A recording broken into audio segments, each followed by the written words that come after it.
we're driving through the book of Exodus. We made last week the Exodus out of Egypt, but they're not totally delivered from. They were delivered from the Egyptian, but not totally delivered from Pharaoh yet. We're going to see that this week. The theme is still deliverance. We picked deliverance because today we're going to see, even if the word's not used deliver, God's going to have to deliver Israel one time after another, after another, after another. And each time it comes with starting out with grumbling from the people. Even the deliverance from Egypt last week, the grumbling of the people got God's attention and he addressed it and delivered them out of Egypt. It almost becomes monotonous how many times Israel grumbles, because it's just every chapter they're grumbling about something. But we're going to say, but each time it sets up an opportunity that only God can deliver them from. And that's why deliverance is such a good word for the overall book. Like I said, we made it through chapter 1 through 12. We're going to go 13 through 18. Once again, I thought I could get through 19 to 31. We're not going to. We'll probably end with 18. I show you this because as we're going through, don't want to do that yet. Yes, as we're going through the books, we're also going through the dispensations. And I don't think you can properly understand the Word of God without carving it up into these ages, dispensations. And I know I said the very first week I taught this, I showed dispensations. And a lot of people are scared of that word. They don't understand that word. All it really means is that the relationship between mankind and God changes because of sin or because of the actions of mankind. Remember, God never changes. The Bible says God's the same today, yesterday, and forever. God is the constant in the relationship. But we're not constant. We're constantly sinning. And the easiest way to see these different dispensations is the very first one, right? The age of innocence. Adam and Eve had a perfect relationship with God because there was no sin in the world.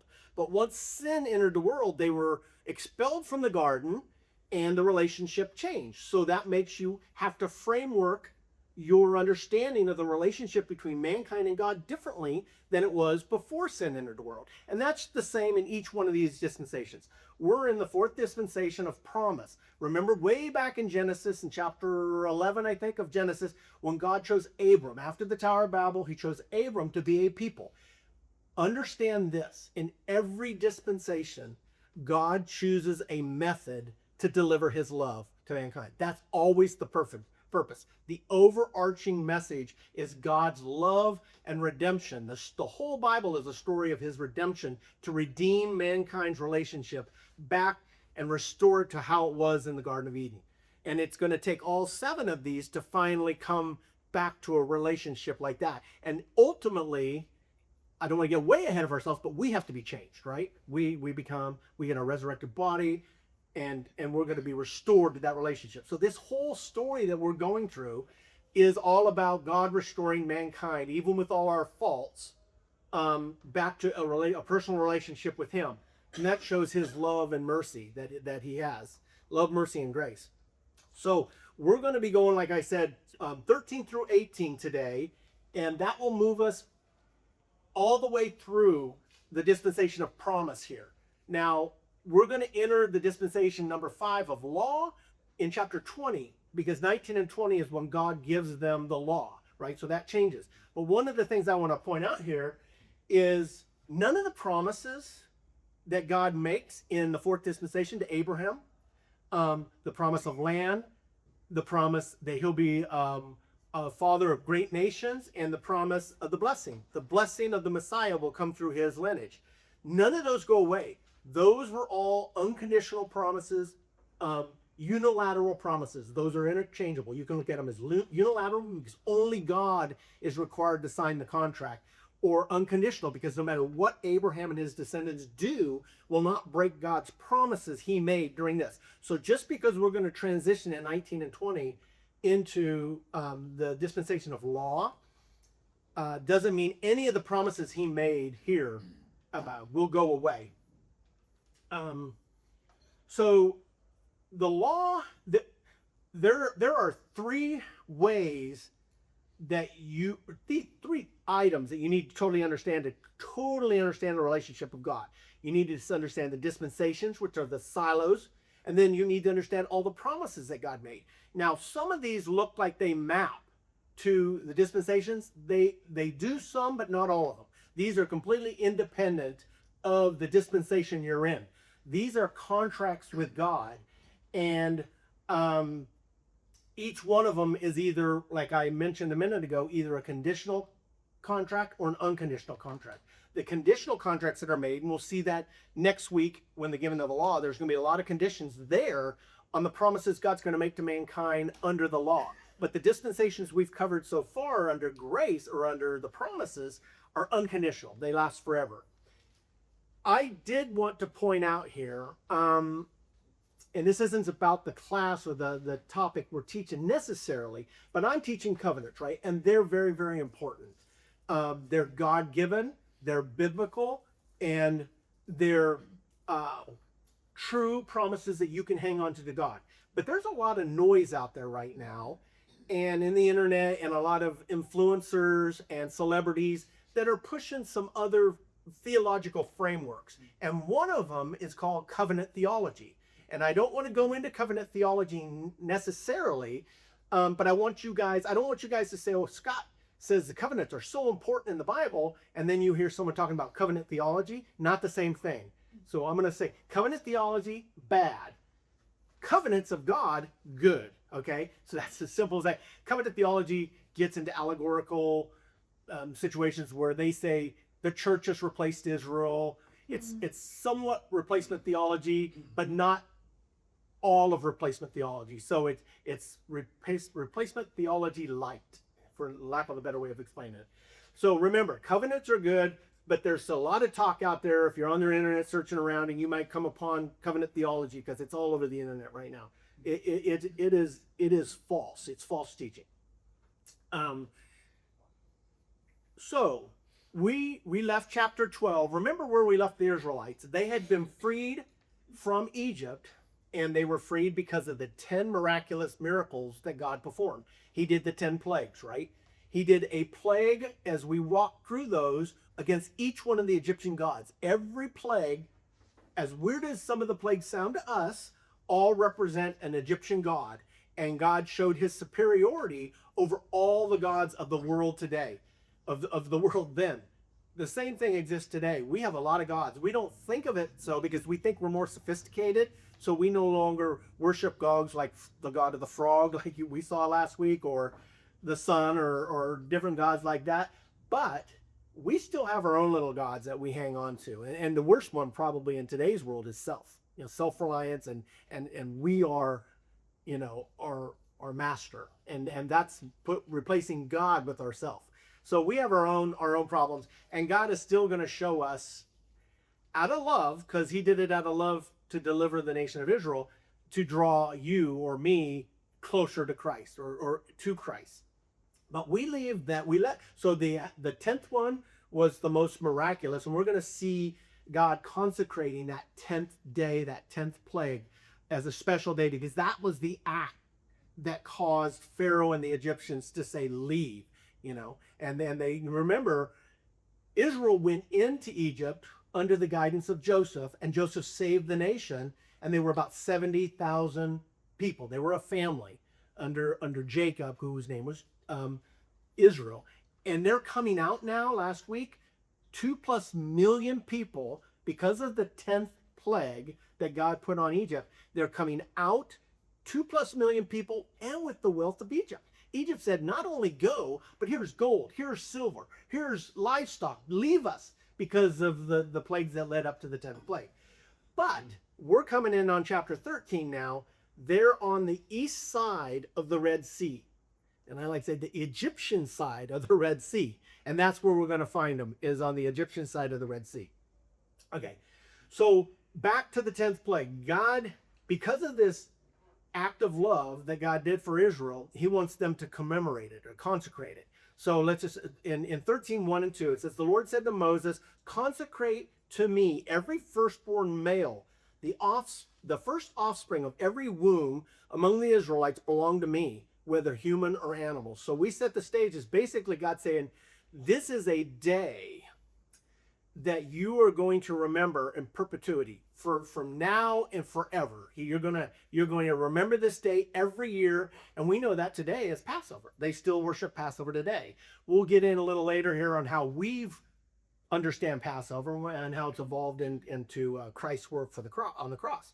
But so they're commanded to consecrate this day. Consecrate is just a fancy word for saying set aside for God. It means it's like sanctifying, consecrating. All of these are to make something holy and usable by God. In the temple, in the tabernacle before the temple, all the utensils in the tabernacle and in the temple eventually were consecrated and sanctified for God. And not because these utensils were important, or not that they're not important, but they weren't nothing fancy, but because they were set aside for God's use, not human use. And that's kind of what this means, is to consecrate your firstborn for God's use, not human use. And so now the rest of 13, or a lot of the rest of 13, goes about setting up this system of redemption, because we have three types of firstborn males. We have humans that are born, we have clean animals, and we have unclean animals. So the clean animals are the sheep and the lambs and the goats and stuff that God has required them to sanctify to be able to approach him. Those will be given to God, the first male of every womb out of them. The unclean animals, like say a donkey, cannot be sacrificed to God. So what do you do with it? He set up a process to redeem it. So if you have a donkey, the firstborn, it's still God's. Everything is God's. So you redeem it by giving a unblemished lamb in its place. So you can put an unblemished lamb in the place of the donkey. Now you get the donkey's service back, and you can use it for human sources. So he does this, yes. Does that have any significance of Christ coming in on a donkey? It does. The importance that's being set up here for the Egyptians. So remember, all of these days have two focuses. One, for what God did to deliver Israel, and then in the future, it's a foreshadowing of what Christ is going to do for us. So it does. And of course, all of us are That's interesting. It makes me think that because the donkey is a mixed breed, and so we're all mixed breeds as Gentiles with the Jews being grafted in, and we have to be redeemed. Yeah. There are lots of similarities. If we were teaching this chapter like I would normally teach it, we would be here a week or two, and we would be dissecting and showing a lot of parallels and applications. So as a flyover, though, yes, it does. It has to do as a foreshadowing and picture of what Christ is going to do for us. And we're going to get to that later on as it develops, bro, because God is developing these things. Even this day, he's having them consecrate this day. And the importance of this day is emphasized by you having to give the firstborn male of every womb in Israel to God. He's giving it to him sacrifice. I see sacrifice or redeem. I mean, sacrifice. Well, so if they are all his, and the way they give them to him is sacrifice, right? So they have to redeem them back, because we're not going to sacrifice the firstborn male children. So you redeem them back. You're not going to sacrifice the firstborn male donkey because it's unclean and it's not acceptable to God. So you have to redeem them back. There's a redemption process, and God goes into some length in this chapter to explain that. On the redemption process, because only certain things are acceptable, and that what's acceptable to sacrifice to God is a perfect unblemished lamb, right? And why is that important? Well, it's important because only a perfect redeemer, kinsman redeemer, which we'll get into Ruth and we'll get into the cross, Christ is our perfect kinsman redeemer, right?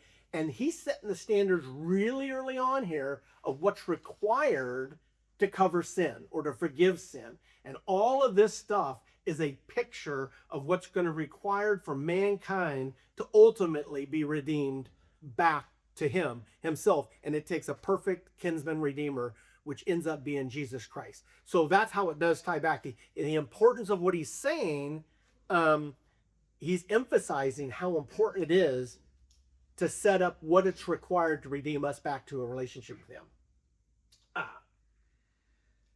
So the next verses say, then Moses said to the people, commemorate this day. So the first thing we did is he's commemorating it by the first male of the womb, and now he's picking the day they have to do it. What's the day they have to do it? The day that they exited Egypt. Okay, so commemorate this day, the day you came out of Egypt, out of the land of slavery, because the Lord brought you out with a mighty hand. Eat nothing containing yeast. Today is the day of Abib. It's pronounced you are leaving. So he does two things here. One, he started. Let's see, I'm going to just jump here. Remember these feast and holy days. There's 7 what they call moedins. It's a Hebrew word for appointed or holy day. There's 3 feasts in these 7 days. Sometimes people say there's 7 feasts. They're not. There's the Feast of Unleavened Bread, the Feast of Pentecost, and the Feast of Tabernacles. The rest are holy days around there. But he just established 2. So as we walk through the Bible, God's going to develop these days. Right now, in the book of Exodus, he just developed 2 of them. The first one is Passover, which we just saw, the Passover lamb that was put on the doorpost. That was the 10th plague. That not only did he have the death angel kill all the Egyptian firstborn, but he, by his mercy, had the blood pass over the Israelis firstborn, right? And that's what Passover is all about, right? Remembering what God did for them. And now with this statement here that he just did, he's just started unleavened bread. And we'll develop unleavened bread and all of 7 of these in the next book, the book of Leviticus, which flushes all these out. But he started them in Exodus, right? And one of the things I wanted to point out here, you're going to, as you're reading the Bible, you're going to see 3 different words. Over here on this chart, these are the months, the 12 months of Israel. Now, they're not like our months. They're lunar, solar. We're a strictly solar calendar, right? We have 365.25 days in our year, and they have only 360. They have 12 days of, or 12 months of 30 days each, which is going to get off. These are agricultural months too. So they add a 13th month down here to resync it up with the agricultural seasons. So they stay in line with the spring, fall, summer, winter, all the harvesting stuff. These names that you see here, Abib is pronounced Aviv because the B in Hebrew sounds like a B, but I've heard people say Abib and Aviv, so it doesn't really matter. But the important thing here is you're going to see it written in the Bible. This is the NIV that I'm showing, and the NIV shows it ABIV. But if you go to the King James, New King James, they're going to be ABIB. You're like, why the difference? It's the exact same word. The word Abib means a fresh young barley. And so does AVIV and ABIV mean the exact same thing. It's just a way. It might even be, maybe this is a lousy translate or a lousy explanation of it, tomato. But it is kind of like that. It's a different way it's pronounced. The problem with the Hebrew language, and I kind of showed it down here, there are jots and tittles. So the spelling of this word is ABIB. But depending on the jots and the tittles that are used on these words dictates whether it's a V, a B, or how you pronounce the vowel. So, or the consonant. There are no vowels. They're all consonants, but their vowels, Hebrew vowels, are jots and tittles. Anyway, so what I wanted to show you is you're going to see Abib, A-B-I-B, and you're going to see Aviv, A-V-I-V. You're also going to see Nissan, not the car, but Nissan over here. All of these names are original Hebrew names of the Bible. But then when they went into captivity, in the Babylonian captivity, remember Babylon came down and conquered, they swept off Daniel, Shadrach, Meshach, and Abednego. They were there 70 years. And during that 70-year period, they picked up a lot of Babylonian traditions. And one of the traditions they did is they renamed all of their months. These are Babylonian names. Now, the good news about Babylonian names is they're not some Babylonian gods. They're not named out of that. Like in our calendar, if you go to our calendar, January, February, March, April, May, June, these are all Roman gods. They're named of Roman gods and Roman Caesars. So we live under, every month of our names represent a Roman god or a Roman Caesar or something like that. So where their Babylonian names did not. They pretty much mean, Nisan means first fruits. So it's also tied to agricultural purposes and stuff. So I just want you to know, as you're reading along, it's not an error, it's not a contradiction. There's a reason why it's done, but you may see a VIV, a VIV, or Nissan. That all means the first month of the year. I'm going to add one more thing. I don't want to confuse everybody. Tishri. Well, we're in the month of Tishri right now in the Hebrew calendar. Last week we had Trumpet, the Day of Trumpets, which is the first day of Tishri and called Rosh Hashanah and called the head of their year. So how is this their head of their year if Nisan in the Bible is the first year? That's a complicated story, but they basically have two calendars, and this is the way I like to explain it. In the United States, we have our normal calendar, January to December. But I worked in a dozen different corporations, and they all have a physical year. And some of them start in March, some of them start in July. So that's how, this is their civil calendar. And today, they celebrate the first of Tishri as the first of the year, the head of the year, Rosh Hashanah. They did it last week. You know, if you went there, they'd have been celebrating in Israel the first of Tishri. God has placed, agriculturally wise, Nisan in the beginning was their first year. So I hope I didn't confuse everybody, but these are all things you kind of want to understand only for the purpose that as you're reading them, you're going to run across them and say, well, why is that? You know, and hopefully I gave you some reasons on why is that.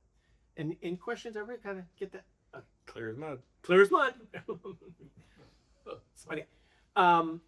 Anyway, so I talked already a little bit about this. These are the 7 feasts. We just established Passover and the Feast of Unleavened Bread, where there's no leaven for a week.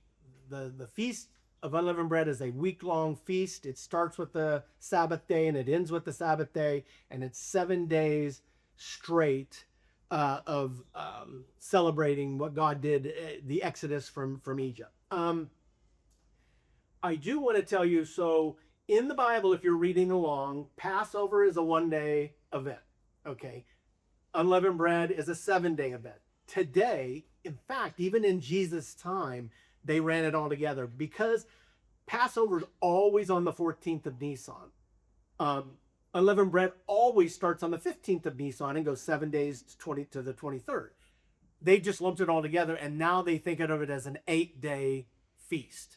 So you will have people calling it the Feast of Passover, and they're talking about 8 days. They're talking about the day of Passover and the 7-day Feast of Unleavened Bread. So, and rabbis today will reference that. In Jesus's day, they reference that. So because they're always next to each other, boom, boom, they just run them together, and it's like an 8-day feast now. So. This become more important as we dive into and break these feasts apart in the book of Leviticus and others, especially when we represent them into the New Testament, foreshadowing for us. I just talked about that. So basically, we're going to see the feast, Passover and the Feast of Unleavened Bread, as breaking the chains of the slavery of sin. That's what it means to us. But we'll get to that more. Is unleavened what, vegan? So yeah, unleavened no is the yeast in a bread that makes it rise. And the history of it here is, remember, they exited it in 1 day. They did not have time to add yeast to their bread, so they ate it. Matzah bread now is flat bread, no yeast. And yeast has, throughout the Bible, had become to represent sin. Okay? It's a pita bread? Huh? Like a pita? Like a pita bread. Like a pita bread. Yeah. Or even probably closer to like Cracker? saltine cracker. Yeah. Yeah. Yeah. No yeast in it, They're right? super easy to make. You can make it at home, and they're super easy. And that's the bread that I think was broke at. Yes. Yes. Because that's what they do every year. It can't have any yeast. In fact, not only can your bread not have any yeast in it, no one's household can have yeast in it. They That's do why a they clean. elaborate That's why our cleaning. spring cleaning. Exactly. You're right. Yeah, our spring clean, because they spring in the spring. They cleaned all the yeast out of their home. No yeast could be found in the cup. I mean, you had to get it out of your cupboards. No Everywhere crumbs, might have anything. crumbs and fallen. It had to be removed from the whole house. This is God's seriousness about sin, right? So last week I had a map up and I just grabbed the map because I wanted to. My purpose of the map last week wasn't to show you the route. And I know Dude said I don't think that that's an accurate map, and I'm agreeing 100%. Here's my problem: none of the maps can be said that are perfectly accurate. Here's our problem: we know what we know. This is going to sound obvious, and we don't know what we don't know. And in the Bible, what we don't know is all the places they went or the route they went. The Bible doesn't tell us the route that they went. It doesn't tell us where the crossing went. It does tell us a few names. The problem with the names is those names don't exist anymore. So now we have to figure out, where were those? And archaeology hasn't necessarily clearly defined that every one of these towns that they stopped in on the way, that we know where they were. So people come, oh, I think it's over here. Oh, I think it's over here. So none of these maps. But for you guys are going to get this slide.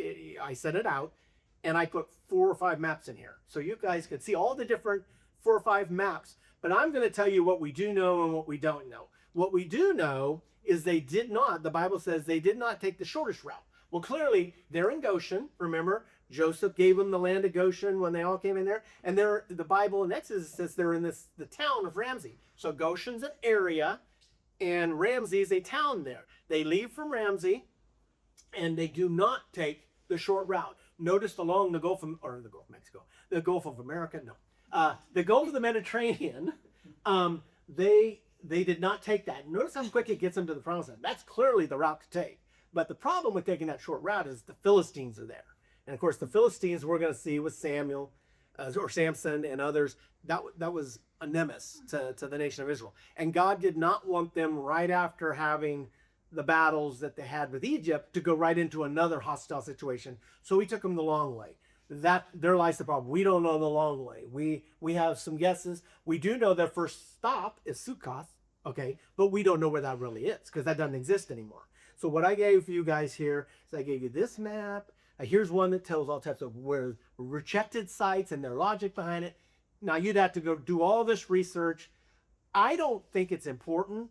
I've never done it. I mean, I've done this much looking into the actual possible routes. A lot of opinions out there, because that's not the message here. What might be important for an archaeologist, but Well, you're exactly right. for us, For us, yeah. The purpose is that God took them out of Egypt and he took them through the wilderness. And we're going to see later here, they wandered in the wilderness because of their lack of faith.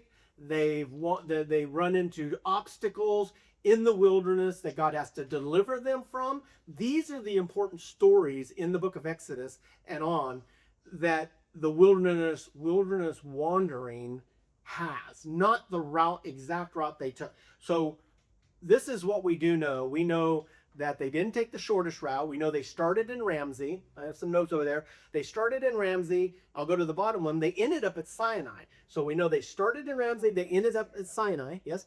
no, go ahead. Oh. Ramses is over here, and you're pointing over there. Oh, I'm sorry. It's here. Okay. Yes, Top Ramsey. left, get one, yeah. And of course, in this map, Ramsey's here, and Sukkoth's here. But in the other map I showed you, Down there, Sukkoth yeah. is. So they're all guessing, right? Because they haven't definitively found. But we do know that they did stop there, and we know their first 2 stops, and then we know they end up at the Red Sea, and that's where we are right now, is at the Red Sea. The problem is, are they here, or here? We don't know. We just don't know. Some arguments are better than others. The important thing, well, and before we get to the Red Sea, that's the next chapter. Remember, Joseph was second in command to Pharaoh when he was there. Well, he's died, and all the people that knew him died. Obviously, we talked about that last week. Joseph made his people promise. I know God's going to take you back to the promised land. I do not want to be buried here in Egypt. I want to be buried with my forefathers in the promised land. So they promised, and they did take him back. That's the rest of 13, what it talks about, taking his bones back. So now we have this system that's kind of odd to us, okay? God is going to guide the Israel people out of Egypt and into the wilderness and through the wilderness with a pillar of cloud and a pillar of fire. And the pillar of cloud is for the day, and the pillar of fire is at night. Now, anybody that's lived in the desert, when you think desert, which is what the wilderness is, yeah, I know. You think is hot, and it is hot in the day, but it's cold at night. And if you're stuck in the desert, it's cold at night, and the wind can whip around. How practical is God? In the daytime, he does it with a pillar of cloud. Guess what? There's not in the desert. There's no shade. He's providing cloudy shade. And here in Texas, we know if it's 110 outside and a cloud comes over, it seems like it drops to 80. A little breeze with a cloud over you. And this is what they were. So the whole time God is guiding them, he's not only guiding them as a deliverer, but he's also protecting them as a protector. And one of the protections he does is the cloud during the day for the heat and a pillar of fire to keep them warm at night. We're going to see that this cloud later on hovers over the Holy of Holies when they build the tabernacle. And when God's ready for them to move, it lifts up and goes out, and then they just follow it. Wouldn't it be nice if we Our whole had... life is like that. I said a while ago that these whys in the road we come to, we always come to these whys in the road. We pray about, would you want me to take this job, or do you want me to marry this woman or this woman? Yeah. And all he says, and if we could have just seen God's absolute truth in every decision we've made in our life, our lives would be drastically different. You ever hit green lights all the way home? You're going, hey, maybe that's my cloud. Oh, yeah. Yeah, there'd be no reason to have faith. Yeah, exactly. Now, well, not only that, but I always believe that if God gave me a map, and I'm sure other people this way too, if I had a map of every decision Scott Henry was going to make, I'd worship the map. I would never look at God. I'd just say, what's my map say? What's my map say? I mean, so God doesn't want us to be looking at a map that maps our life out. He wants us to walk each day in faith. And we're going to see that God only gives them enough for faith of the day that they're going to live in as well. So God doesn't want us to look way ahead. He doesn't. Because we're not ready. We're not Right, we're not ready what's for the coming. big things. Now, the Bible does tell us to plan. I mean, Proverbs and stuff like that. They tell it's all about be like the ant and plan for the winter and stuff. So don't say it's not blind faith, and it's not trusting God so much I'm not going to do anything. He wants you to do what he tells you to do. Okay, so he's leading them. We said that they had exited Egypt, the 10th plague got them out of Egypt, but they're on the east side or the Egyptian side of the Red Sea. The next day, Pharaoh changes his mind. He kind of, the death of his son and other things and the cry of the Egyptian people, they all just said, get out, leave. Well, now the reality's setting in and they're saying, how are we going to live? These guys were our servants, our slaves. Now we have to do this stuff ourselves. And he had a change of mind and said, nope, I'm going to go get them back.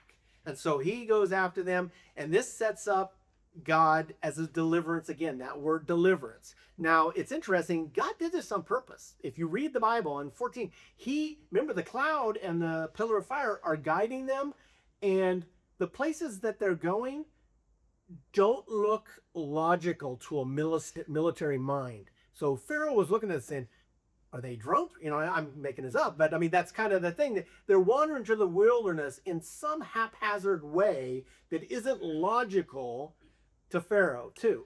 And then God purposely leads them into a dead end, right? He leads them into the Red Sea, which is a dead end, which means no one can help them but God. That he does it on purpose because God knows what's coming, and he wants to be the only one that can deliver them. Sometimes God does that for us too. He puts us in a position, none of us like this. None of us like a position that we're put in that we can't humanly find a way out of. And it's totally trusting God. But he does it to us all the time. In fact, the more your faith grows strong, the more he'll test you to make it stronger. Faith is a muscle. And the more you use that muscle, the stronger your faith gets. So the more you're successful in one test of God, the more he'll test you more.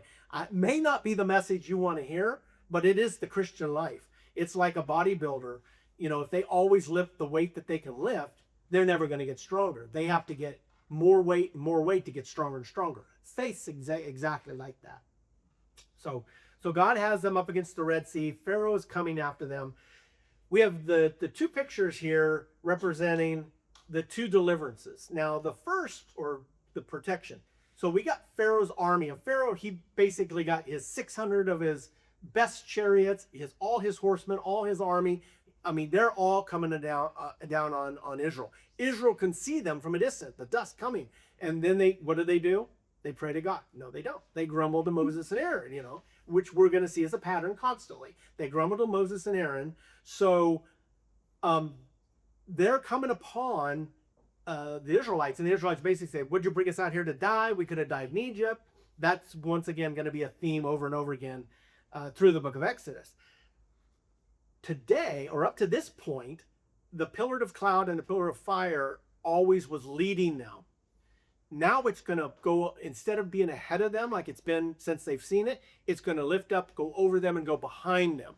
Now the pillar of fire is not leading, it's protecting. And it actually blocks the way of Pharaoh and his army. And they're still grumbling, but now the Pharaoh's army cannot get to them because God's blocked the way. And then God tells Moses to take the staff that I used in Egypt to turn the water to blood and raise it over the sea. And he did, and God caused an eastern wind to come up and to separate the Red Sea so that they could cross on dry ground. The Bible explicitly says that there was a wall of water on the right, a wall of water on the left, and they crossed on dry ground. I don't like pictures, I don't like movies, I don't like scenes that show them slopping through an inch of water on the ground. I mean, they're shorting God of his miracle. I mean, if he can speak the universe into existence, and if he can part the Red Sea to begin with, if he said it's on dry ground, it doesn't mean there's an inch of water that they're slopping through, And then it's even worse is the History Channel and stuff. If you read this story, they're going to, they crossed in this marshy area and they were able to go through the water and the mud and get across. But the Egyptian chariots, wheels got stuck in the mud. But that's not what happened. That's not what God says. If God said that, he'd have said it. He'd have said, I'm stuck in the mud and then I had snakes or alligators. I mean, he didn't say it. They crossed on dry ground.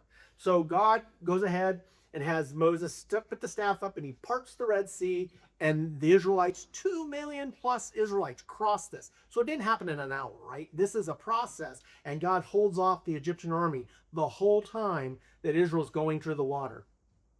This is, if I had a lot of time, I could develop it. This is a picture of the baptism that we do. When we accept Jesus Christ, it's after the Passover, consecrated the firstborn, and then because of that victory, we get baptized to show the mighty work that God did in my life. God changed me. I was dead, and now I'm spiritually alive. I'm born again. And so baptism is a picture of that. This is the first picture of a baptism, not the last. Joshua's going to part the Jordan and do it again when they come into the promised land. So, but this is the first time they cross a parted sea.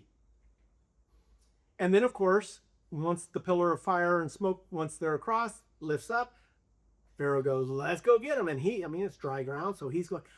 That's gutsy to me. I mean, you got this water, I don't know the width of it, water both sides, and I'm going to run my army down this water. But he does, and I'm sure God hardened his heart, much like we talked last week, where hardening means clay and wax. The same love source is always the same source, but the heart is either clay and it hardens, or melts and accepts Christ.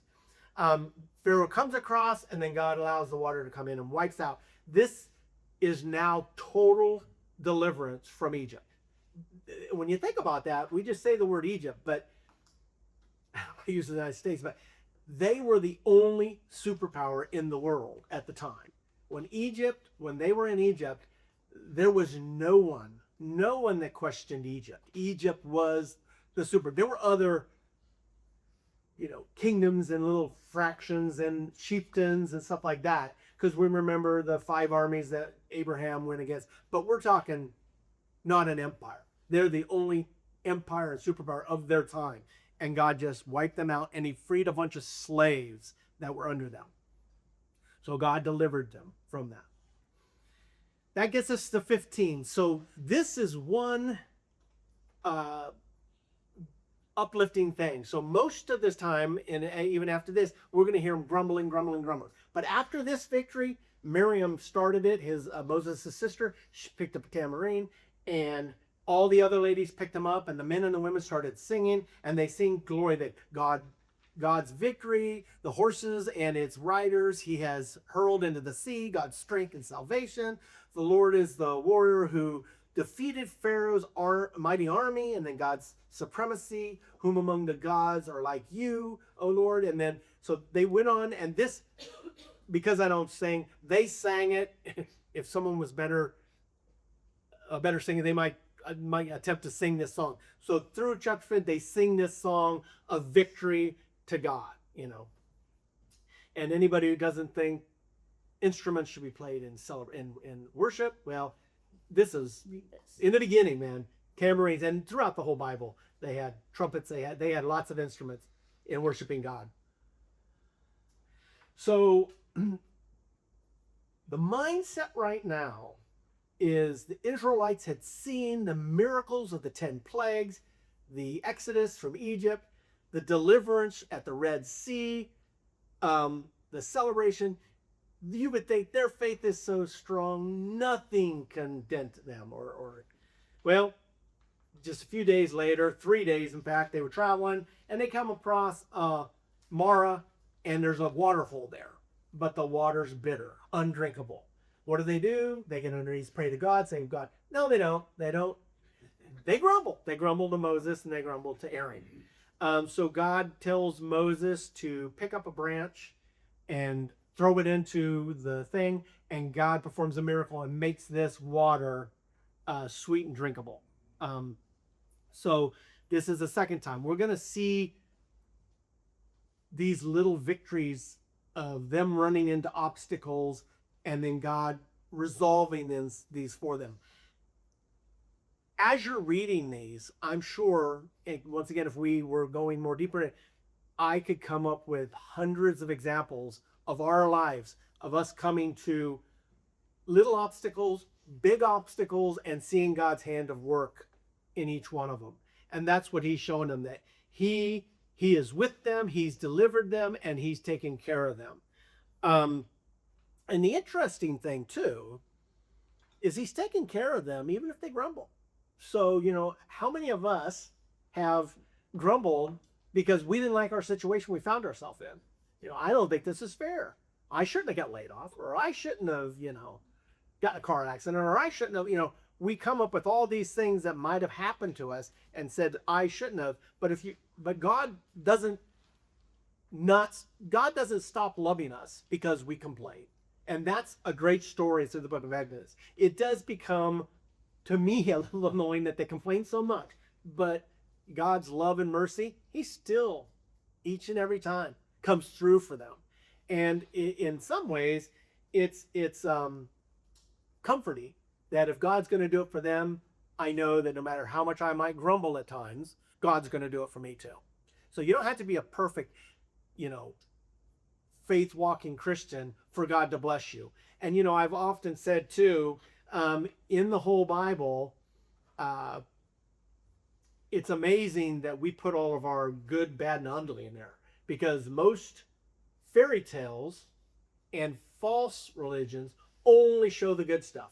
Everybody's perfect. But the Bible shows all its scars, all its sin, and still shows that God loves them.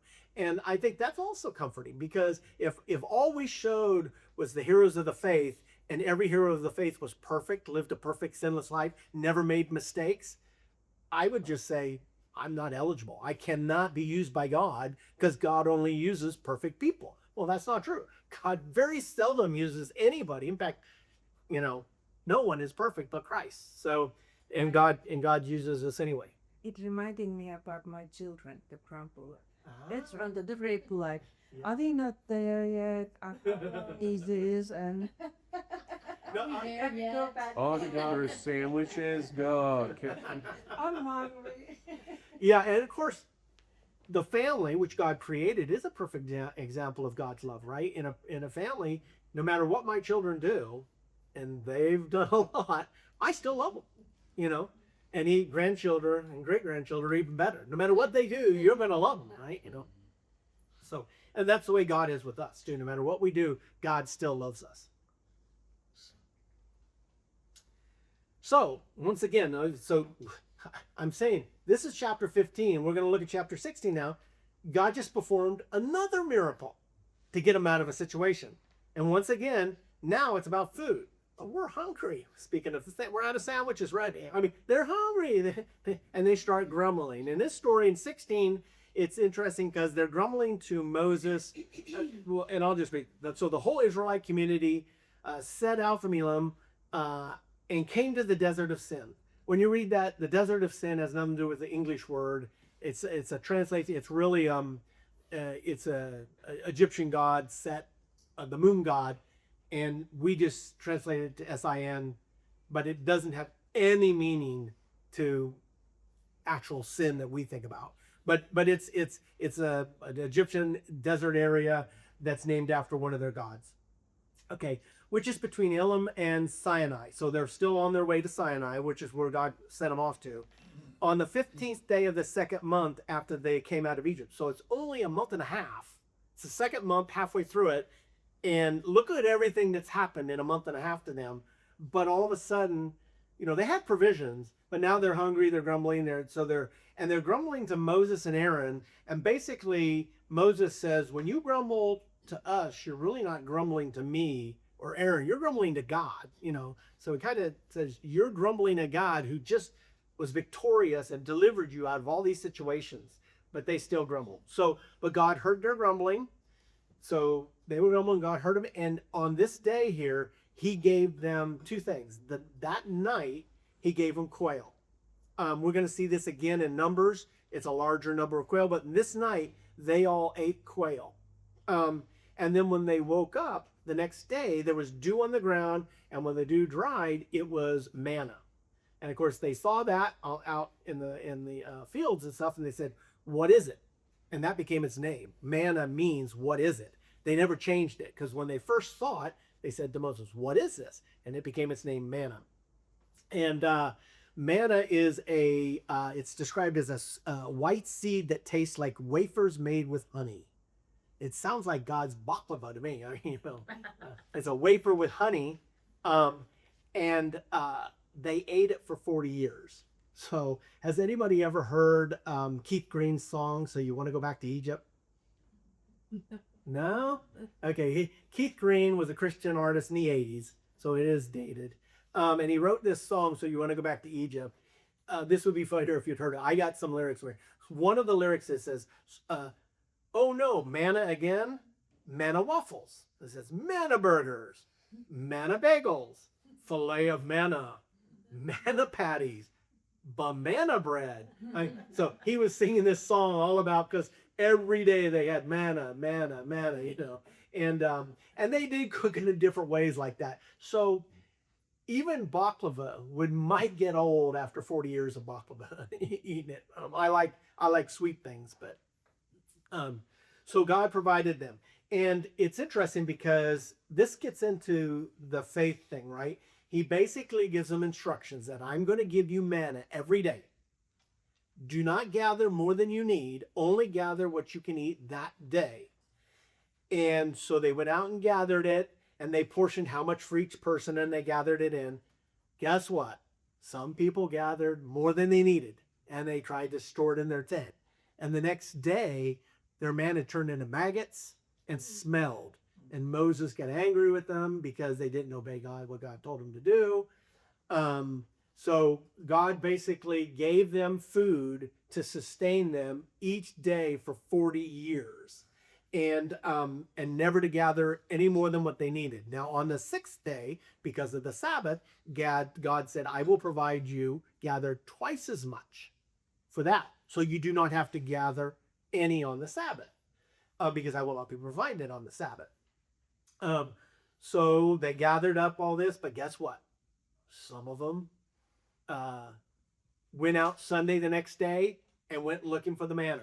I mean, it just shows you people, right? I mean, some didn't believe God, so they gathered more than they needed, and then all of a sudden, God told them he wasn't going to provide them on the Sabbath, but they went out looking for it on the Sabbath anyway. Well, it's interesting that he made him work for it a little bit. That's a very good point. It is exactly, because, yeah, and that's just our life too. I mean, God makes you go Do your part. do your part in life. Exactly. It's not just handed you on a cradle. But it's pretty nice that in the desert, you can't eat locusts and scorpions, whatever, for 2 million plus people. So God provided them for the full 40 years. But it's interesting too, their lack of faith. It's some of them, not all of them, that they had. So they got quail that night, and then they didn't get quail every day. Quail was this one-time special thing. It comes in play later when they ask for it again. But they basically lived on this manna.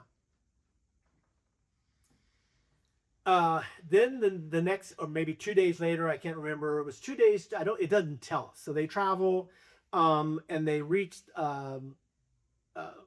Rephidim, and there's no water.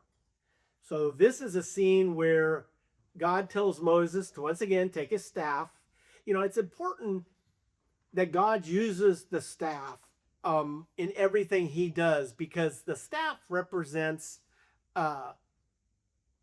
what God has given him. Okay, he's using what God's given him to do God's work. And it's kind of with us too. God's given us his word, God's given us his Holy Spirit, and God gives us Christ living in us, right? So the Holy Spirit is our friend, our counselor.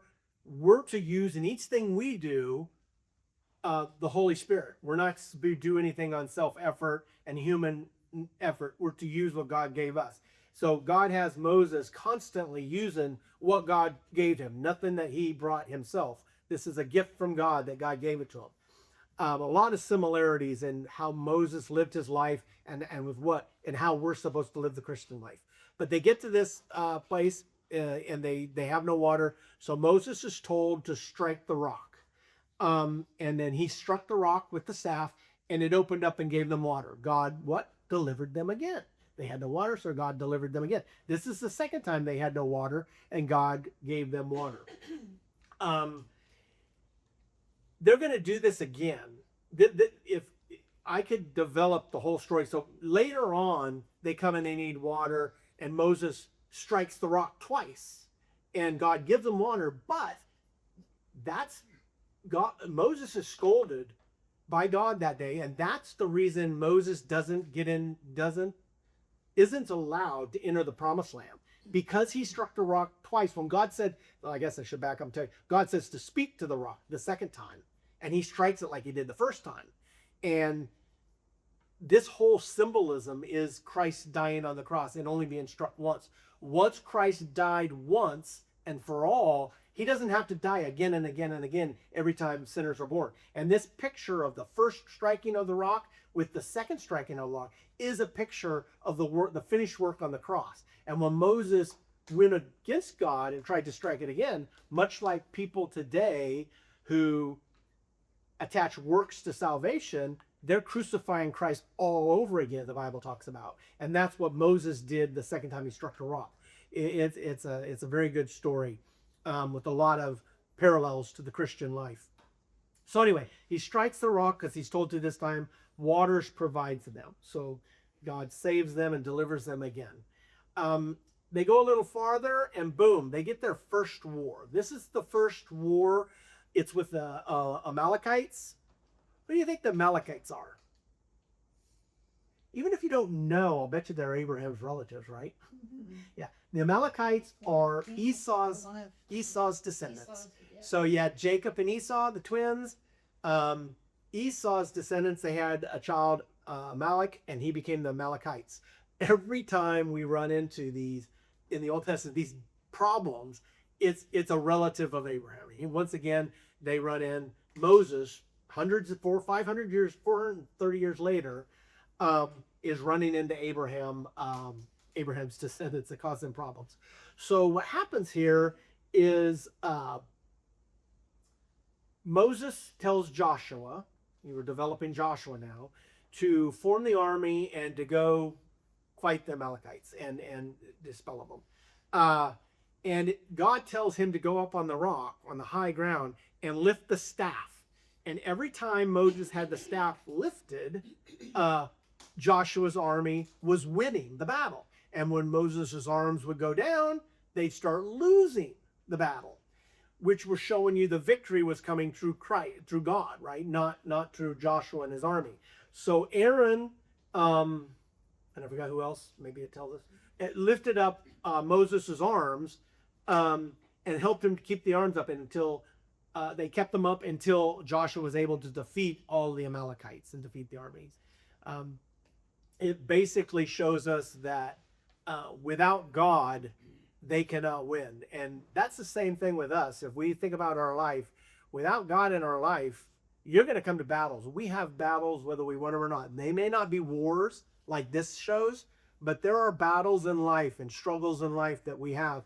I don't know how the world makes it. I mean, I know lost people and they have problems, right?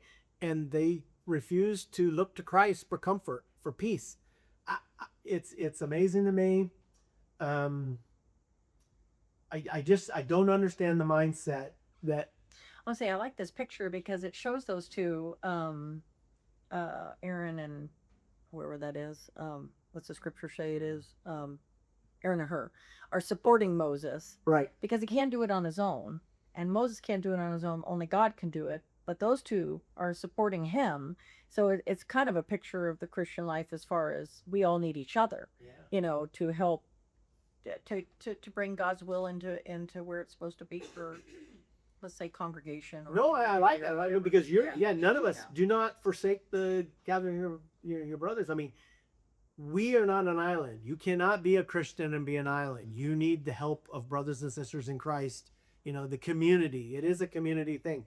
God blesses. In fact, of course, the whole story of the gifts in 1 Corinthians, when he gives the gifts out, he didn't give everybody all the gifts of the Holy Spirit. He gives each person a gift or two to be used by the body. And, not everybody's a mouth, not everybody's eyes, not everybody's our hands, our feet.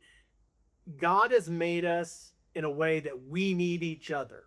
And it resembles God, what he's telling. Yeah, Moses is not the only one God's using. He needs help from the community. And One thing came like when I was reading it, and then Moses was saying, "But I'm slow to speak." So what I was thinking that because he was raised by the Egyptians, so he didn't speak a Hebrew. So I would be slow to speak Hebrew too.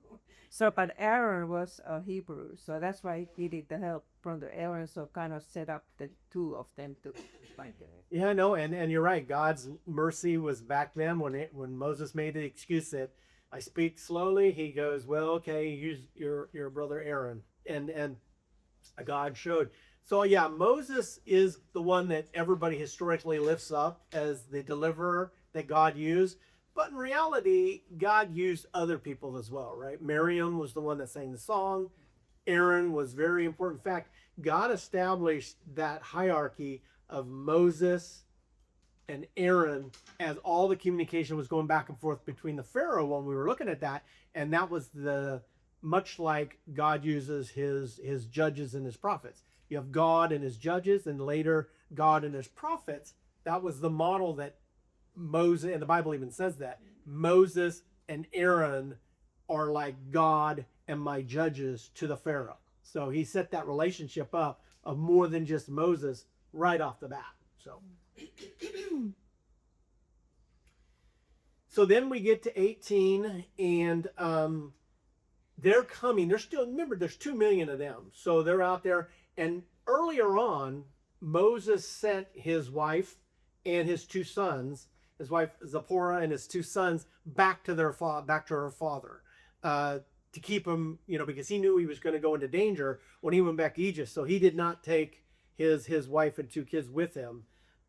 He took them, started out, because we have the whole scene of her saving his life at the circumcision story, but we're not told exactly when, but he sends them back to Jethro. And so she's with Jethro. Well, Jethro now brings his wife Zipporah and his 2 sons out to meet Moses. And I love this because, remember, Jethro is a priest of Midian. And Midian is a pagan, have pagan gods. They're not, they don't believe in the one true God. So he's a priest of pagan gods.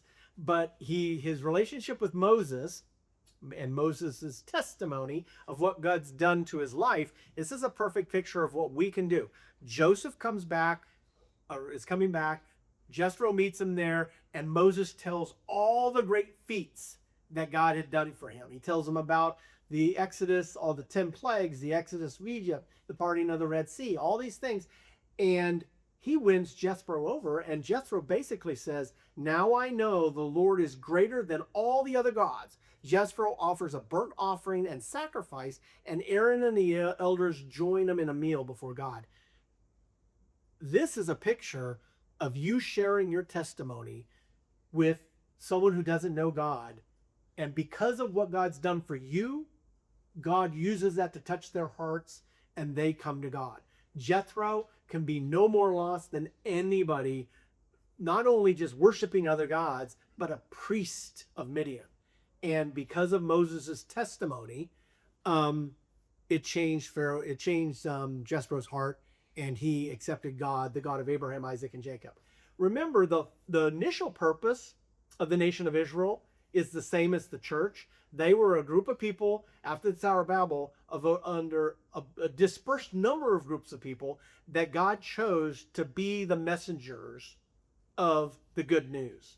And over the centuries, they were inward instead of outward thinking. And it's a danger for the church to become inward instead of outward thinking as well.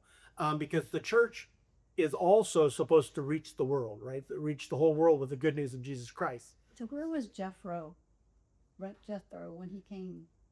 Jethro came from Midian. So remember when Moses fled, it's about 200 or 300 miles, depending where in Midian you go, from Egypt.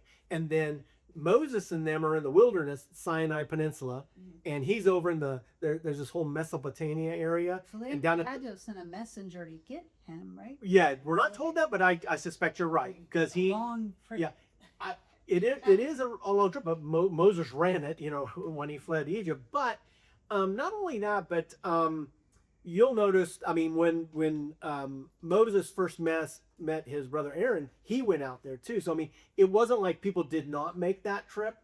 But he had his wife and his kid to say, hey, we're going to be getting into some war, and I don't want y'all to be involved. Yeah. And then now they're meeting up again after this is the calm after all the storms that they've gone through. But you're right, he probably sent for it. I will have us remember, though, as Israel's wandering in the wilderness for 40 years, they gain a reputation. So it's not like that's desolate that no one ever talks about. There's caravans and other things that are going through. Remember, Joseph was sold into one of those caravans. So Jethro comes after the 40 years? Jethro comes before the 40 years. Okay. This is the beginning of the 40 years of wandering, because what's going to cause them 40 years is their unwillingness to go in. So they're still in months. All of this stuff, this stuff that we just talked about did not happen in years. It happened in months. After the parting. Huh? After the parting. Praise After the worship, parting, right? after the parting of the Red Sea and the destruction of the nation of Israel, because all these water hole things, it was 3 days later. It was 3 to 5 days. These are all weeks and months at each one of these events. Some of it we're not told the time frame, but we're definitely not talking years. We're talking, The 40 years hadn't even started. 40 years hadn't even started yet. In fact, Moses thinks now he's going to go to Sinai, get their orders, and they're probably going to go to the Promised Land, which doesn't work out that way. So, yeah, so we're not there yet. So he meets him, he gets his wife, a family reunion. Then we have this scene in 18 where Moses is starting to judge all the disputes. God uses Moses as the judge, and 2+ million people. Even if you're only dealing with the males of the clans or the families, it's still 600,000, 700,000, 800,000 people. And Moses, I don't know what his thought was, but he was answering everyone. He was from sunrise to sunset. He was doing this job of listening to the issues and the concerns and making judgments on them. Because God has spoken to Moses and gave him Divine laws and wisdom and stuff like that. But Jethro doesn't see it that way. Jethro said, this is not a good thing. He goes, you will wear yourself out and you're going to wear the people out and they're going to become disillusioned. So Jethro, who now is a believer, he was a priest, of pagan gods. He is now a believer. He talks to his son-in-law and says, this is not a good thing. He goes, you need to divide this up, and you need to divide it up into the thousands, the hundreds, the 50s, and the tens, and have them handle the smaller stuff and only bring the big stuff to you. And Doesn't then you that bring work that way in our church right now? There's certain people on staff that handle all the little stuff, and only the big stuff goes up to. I think that's the way life should Certainly, work. yeah. I was in the corporate world for 35, 40 years, and I always believed that I wanted problems solved at the lowest level. In Microsoft, when I worked, I had 250 people working for me, and if I kept having people coming to me with everything, I might have to make a change. I wanted people to solve problems, and I only wanted those problems to come to me if they were cross-department and they were going to affect other people, or it was going to blow up in my face and come back on me another way. But I'm a big fan of solving problems in the trenches. The people in the trenches know the problem, so they have the best solutions. Every layer you go up, you're going to get a diluted, less successful solution to the actual problem. And the whole empowerment word became so important. it is important, and Empowered. too many people are, and I think Moses might have been this way. He's so used to making all the calls for all the people, he didn't want to release this power, and it took Jethro pushing him a little to do it. But I mean, I think in life in general, in a church, as Kim mentions, all of these things are best solved at the lowest level. If you have a good idea that you feel God is calling you to do it, I think you should do it.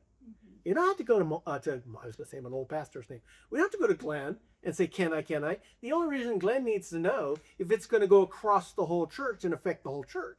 I mean, it's a courtesy to say, hey, I was thinking of doing this. I promise you, if you go to Glenn with a good idea, he's going to say, that's a good idea. You should do it, So, which a good manager is going to do the same thing. You bring me a problem, and I'm going to say, well, what's your solution? You know what I mean? And that's the way we should That's live. what Jethro did, gave him some kind of practicality and some ways to disseminate this knowledge through layers. Yeah. Yeah. Because it's impossible for one person to do all of that. So this is basically common sense. This is just common But sense. our government's set up like that. We have the lower judges to deal with parking tickets, Yeah. and then you've got the Supreme Court to deal with Yep. the constitutional. Yeah, and I think our whole legal system is based on Bible. It's biblically based on the foundation of how God structured the Ten Commandments and the nation of Israel. And that's a perfect example of that. So basically, that kind of brings us to the end of 18. Moses accepts Jethro's advice, and they depart. They shake hands. His family stays with him, and Jethro goes back to Midian and stuff. So that kind of lines us up here for the next section that we're going to get to.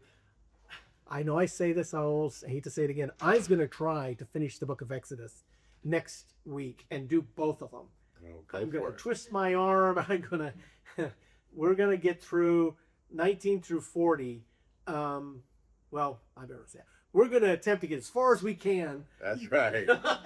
past 19 through 31. Yeah. You don't want to set you up for failure. I know, that's true. That's true. So that's halfway through the book of Exodus, though. So It's important to go through all that. yeah, it is. There's so many stories in there of God, just delivering them. It's Well, important. if we're honest, the things we grew up with, the stories we were taught in Sunday school classes and whatever, don't tell the whole story, or they tell it a little bit out of place, and then the movies we've watched and all those things, They don't. they stick in your head more than some other things. And so to hear the stories come to life like this is a really big deal. It is because these are the details, and the details are what lots of times provide the application of your Christian walk. The big level stories aren't necessarily where God gives you how to, information on how to live our lives. It's the details on how He gives us how to live our lives. Circumstances. Yeah, the circumstances. So, okay, any questions?